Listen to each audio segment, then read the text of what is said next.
उम्र से बहुत परेशान थी। कोई ऐसी जगह दिल्ली में नहीं छोड़ी, बाहर नहीं छोड़ी, नासिक तक मैं अपने ट्रीटमेंट के लिए गई थी, लेकिन कहीं से भी मतलब मुझे रिलीफ नहीं मिला। तो एक दिन मैं जो है अपने आप को ख़त्म करने के लिए जा रही थी।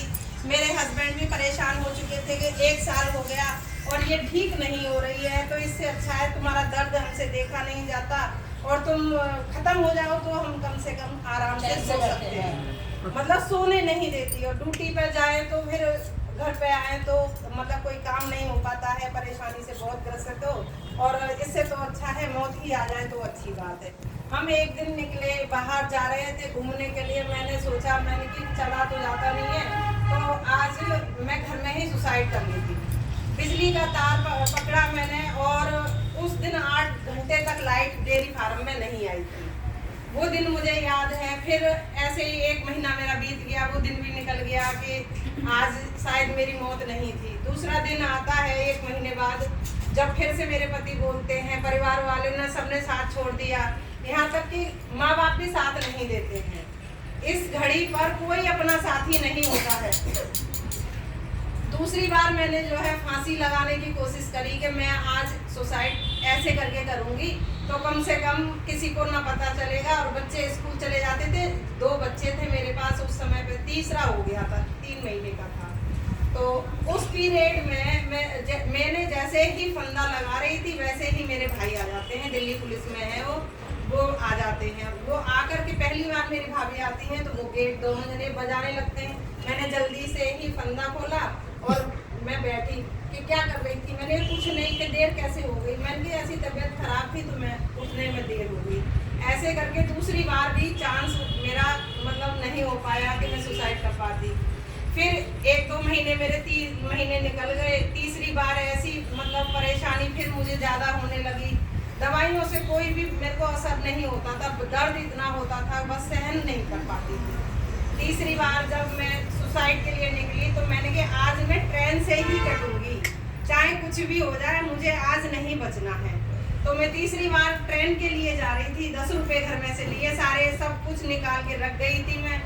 और जैसे ही मैं जा रही थी तो मैं आनंद विहार न जा करके पार्क, हमारे यहाँ डिस्ट्रिक्ट पार्क है, उसकी तरफ मैं चली गई थी। वहाँ सत्संग होता था। देखो ये मन में है, अपना अपना भाव है, किसको कौन क्या करता है और किस से उसको मतलब शांति मिलती है। शांति का ही दीप है, जहाँ जिस चीज़ से शांति मिलती है।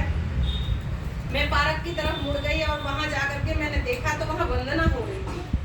वंदना हो रही थी तो मैंने उस वंदना को सुन करके मेरे शरीर में ऐसा लगा कि जैसे कुछ हल्का सा हुआ है। मैं लौट करके सीधे घर आ गई। मैं भूल गई सुसाइड क्या चीज़ होती है। घर आ करके मैंने सारा काम किया, नाश्ता पानी बना करके दिया। तो घर वाले जो हैं, मैं जगाने लगी तो कह रहे कि अरे कहीं ना झूठ बोल रही है, नाश्ता पानी कहाँ बना है, 6 महीने से तो खाना नहीं बनाई है, आज कैसे नाश्ता पानी बना देगी। तो मैंने बना करके सबको खिला दिया, सब लोग खुश हो गए। लेकिन मैंने हस्बैंड को ये बात नहीं बताई थी कि मैं आज वंदना में गई थी। दूसरे हफ्ते में पूछ के आ गई थी कि यहाँ वंदना अगले हफ्ते होगी कि हाँ होगी। मैं दूसरे हफ्ते गई। मेरे को वहाँ से मतलब ये है कि मुझे बहुत राहत मिली और मैं वहाँ से ठीक हो गई। मैंने एक गोली भी नहीं खाई। वहाँ से मेरा ट्यूमर कहाँ चला गया, क्या हुआ मुझे नहीं पता। ये तो बस परमात्मा को पता है या मुझे पता है। मैं आज तक एक भी गोली नहीं खाती हूँ उस चीज़ की। उसके बाद मैं आज मेरे को 2001 से लेके मैंने पूजा पाठ कभी नहीं करी। उससे पहले मेरे सब लोग पूजा पाठ में थे, सब लोग पूजा पाठ करते थे, मैं भी करती थी। लेकिन जब देख लिया कि पूजा पाठ कुछ नहीं है तो जैसे ही मैं वंदना में जाने लगी थी मैंने पूजा पाठ सब कुछ त्याग कर दिया था।